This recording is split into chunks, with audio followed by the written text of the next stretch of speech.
Okay, guys. We are going to continue to look at the end of World War One, and figure out why it was so controversial and how the ending of World War One led to World War Two.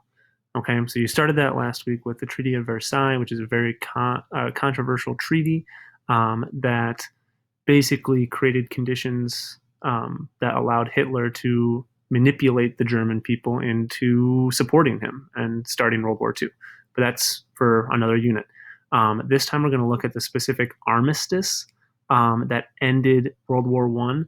So the armistice is the ceasefire. It actually comes before the treaty, but I think it's important to understand the treaty before we do this. So the armistice is just the agreement that the Germans, who were losing, they said, we're just going to give up. We're going to let you guys win. We're going to stop fighting, and we'll negotiate the treaty on a later date. Okay, so let's talk about this now. The thing that we're going to be answering today is what were the attitudes towards the armistice ending World War One. We're going to focus on the Germans a little bit, but also looking at how the Allies, the winners, were looking at the ending of World War One as well. Okay, so let's go to PowerPoint. So as we're looking at this, let's do. So the armistice, as I said, is the ending, the ceasefire to end World War One. Okay. Now, at the very end of World War One, this is during the summer of 1918, and now 1918 in November is when World War One ends. Summer of 1918, the German army suffered a series of decisive losses on the battlefield. So they're starting to lose the war. That's mostly because the United States is getting involved. By the fall of 1918, Germany's military situation seemed hopeless. The soldiers are starting to realize that they're not going to win. Okay, the government hoped to launch one final offensive against the British Royal Navy. At the end of October, a group of sailors who were going to be fighting, the German sailors who were going to be fighting against the British, they revolted against the plan. They mutinied. They went against their commanders because the sailors believed that there was no hope. Like, even if they won, it wasn't going to change the end of the war.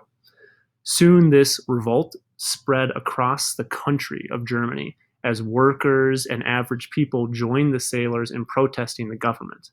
As a result of this upheaval, Germany changed its system of government from a monarchy led by a king to a democratic republic like the United States has, a democracy. And that happened on November 9th, 1918. Okay?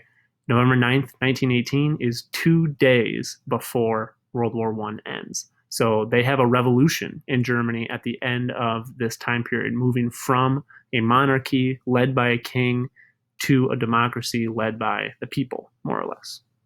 Okay. This guy, this guy is a French guy, Ferdinand Foch. He is the representative from France. So on November 8th, 1918, the representatives of the German government met with Supreme Allied Commander Marshal Ferdinand Foch in a forest outside of Compiègne in northern France. So the battles are still going on around them, but now the top leaders of the German and the French and the Allies are meeting. Okay, so this guy represents the winners of World War I, and the German representatives are going to be the losers. Okay, here's what Foch says must happen to end this war. Okay, so Foch presented the German delegation with a set of terms and told them that they had 72 hours to sign, that this deal was going to expire in 72 hours. Okay, so that's putting the pressure on these German representatives. Remember, they don't have text messages or emails to talk about these things back with their leaders back home. They have to figure it out between themselves. There were 34 different bullet points in the armistice plan, which, again, it's the agreement to stop fighting before terms of peace are formally agreed upon, so the Treaty of Versailles. So the key points of this armistice are end of hostilities. Obviously, we're going to stop shooting at each other. Surrender of all German weapons, including machine guns, airplanes, and ships. So the Germans had to not only put down their guns, but give them to the Allies. Okay? So they're basically making themselves powerless. they're going to return all prisoners of war, like French and British and American prisoners of war. Eventually, they're going to have to agree to pay reparations. Reparations is money to the winners. They're going to have to pay some amount of money to be determined in the future to the winners. Finally, they have to withdraw all of their forces back into Germany. Okay? Now, this is an important part. All of the fighting in World War I took place outside of Germany. They invaded other countries. So even though they were losing, none of their cities were the ones that were being bombed and destroyed. So to the German people back home, they're like, yeah, this war is not going well, but at least, we're not getting affected by it. So to the German people, they were actually kind of surprised that the Germans were losing this badly. That's important. Okay, next one, there would be no end to the naval blockade of Germany. So the Allied ships would still blockade Germany. Even though the war was over, they would still not let in food or supplies into Germany. That's not very nice. And then finally, no return of German prisoners. So the Allies get their prisoners of war back, their soldiers back, but the Germans do not get their prisoners back. Okay? This is a pretty one-sided deal. Now, the Germans were losing, so losers, they deserve to get punished sometimes. But man, these are some tough things to swallow. Okay? So here they are, the representatives of Germany all together. They are arriving by train. Here's the deal. There were virtually no negotiations. The German delegation received instructions from the German government that they should sign the armistice even if they could not negotiate better terms. The German representatives signed the armistice on November 11th, 1918. It went into effect later the same day. So these guys, basically, they just had to sign whatever was put in front of them. Okay? They had no ability to negotiate it. And when we look at the documents later, you're going to see that these guys did not like this deal. They would not have signed it if they were allowed to not sign it, but their government forced them to. Okay? And these guys knew that this was going to be a major problem in the future. Okay? So, having that context, let's take a look at the assignment you guys are going to have to do, and then I'll end this video. Okay, here it is. So it's a lot of reading. This is why you have the whole, today, tomorrow, Saturday, Sunday, and due on Monday to do this. I recommend splitting that time up. You're going to be reading primary sources from the people who were involved in this armistice. So here's the United States Guy General John Pershing. Okay, they're going to describe the situation. Another one, this is the actual armistice. Make sure you're looking at the vocabulary, like plenipotentiary. That is a difficult word. Document C, this is a newspaper article, and document D, another newspaper article. Okay, so you're looking at those sources. Now in this, for each document, you're going to have to answer 3 questions in these boxes. Okay, so the first one, what evidence does this document provide to answer the central historical question?